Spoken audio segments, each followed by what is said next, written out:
Hi friends, welcome back to news Tamil online. தூய்மை பணியாளர்கள் தங்களுடைய நியாயமான கோரிக்கைகளுக்காக நடத்திய போராட்டம் சென்னை நகர உற்று நோக்க வைத்துள்ளது. கடந்த சில வாரங்களாக ஒட்டுமொத்த நகரத்தின் கவனத்தை ஈர்த்த அவங்களோட தொடர் போராட்டம் நேற்று இரவுல திடீர் கைது நடவடிக்கைகளால முடிவுக்கு வந்தது. இந்த நிகழ்வுகள் தூய்மை பணியாளர்களோட வாழ்வாதார போராட்டத்தையும் அவங்களோட எதிர்காலம் குறித்த அம்சங்களையும் வெளிச்சத்துக்கு கொண்டு வந்துள்ளது.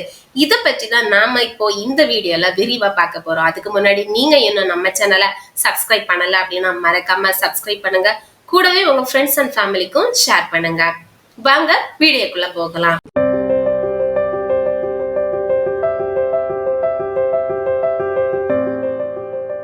சென்னை மாநகராட்சியில பணிபுரியும் தூய்மை பணியாளர்கள் மாநகராட்சி அலுவலகமான ரிப்பன் மாளிகையில கடந்த 13 நாட்களாக போராடி வந்தாங்க. நேற்று, அதாவது ஆகஸ்ட் 13 இரவு காவல்துறையினர் அவங்கள கைது செஞ்சு தென் சென்னைக்கு கூட்டிட்டு போயிட்டாங்க. அப்படி கைது செய்யப்பட்டவங்க கீழ்கட்டளை, நன்னப்பாக்கம், ஆதம்பாக்கம், சைதாப்பேட்டை, வேளச்சேரி, மடுவாங்கரை, பரங்கிமலை போன்ற இடங்கள்ல இருக்கிற கல்யாண மண்டபங்கள், சமுதாய கூடங்கள்ல தங்க வைக்கப்பட்டிருக்காங்க. போராட்டக்காரர்களை கைது செஞ்சு பஸ்ல கூட்டிட்டு போற வீடியோவை ஏஎன்ஐ செய்தி நிறுவனம் தங்களோட எக்ஸ் பக்கத்துல வெளியிட்டு இருக்கு. போராட்டத்துல ஈடுபட்டவங்க கைது செய்ய மறுத்து சாலை மறியல் செஞ்சப்போ அவங்களுக்கும் போலீஸ்காரர்களுக்கும் வாக்குவாதம் நடந்துச்சு. அதோட வீடியோவும் வெளியாகி இருக்கு.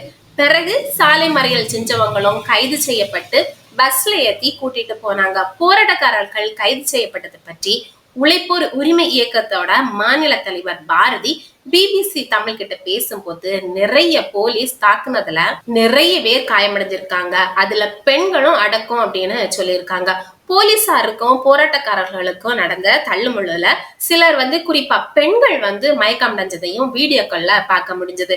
நள்ளிரவு 12 மணிக்கு கைது நடவடிக்கையை ஆரம்பிச்சதாகவும் போலீஸ் இரவு நேரத்துலதான் அவங்கள கைது செய்ய நினைத்ததாகவும் பாரதி சொல்லியிருக்காங்க. தூய்மை பணிகளை தனியார் மயமாக்குறதுக்கு எதிராக போராட்டம் தொடர்ந்து நடக்கும் அப்படின்னு சொல்லிட்டு அவரு சொன்னாரு.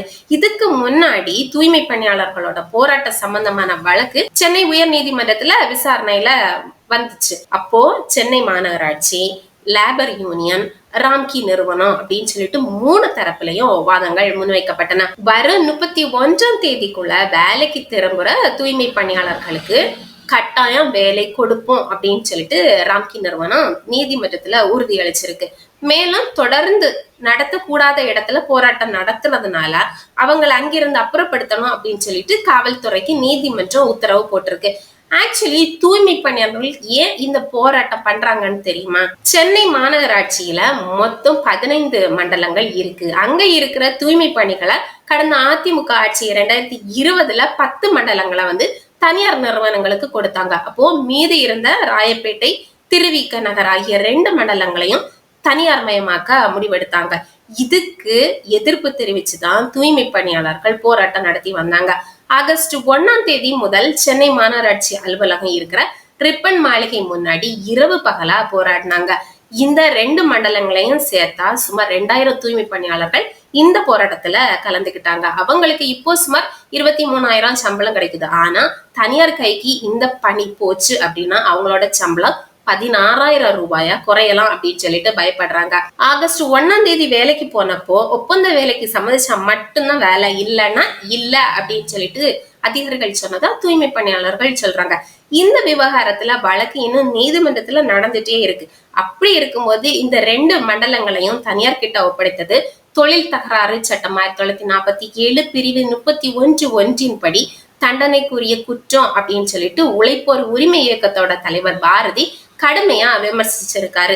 அவரு செய்தியாளர்கிட்ட பேசும்போது நீதிமன்றத்துல வழக்கு நடக்கும் போதே வேலை மறுக்கிறது, அவுட் சோர்சிங், அதாவது பணிகளை வெளி நிறுவனத்துக்கு கொடுக்கறது, இந்த மாதிரி எல்லாம் பண்றது சட்டப்படி குற்றம் அப்படின்னு சொன்னாரு.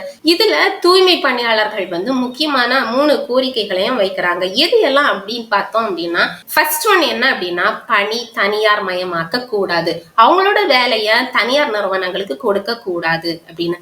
செகண்ட் ஒன், பணி நிரந்தரம் செய்யணும் அப்படின்னு. கடந்த 10 வருஷத்துக்கு மேல வேலை பார்க்கறவங்களை நிரந்தர ஊழியர்களா ஆக்கணும் அப்படின்னு சொல்றாங்க. தேர்ட் ஒன் என்ன அப்படின்னா, சம்பளத்தை குறைக்க கூடாது அப்படின்னு.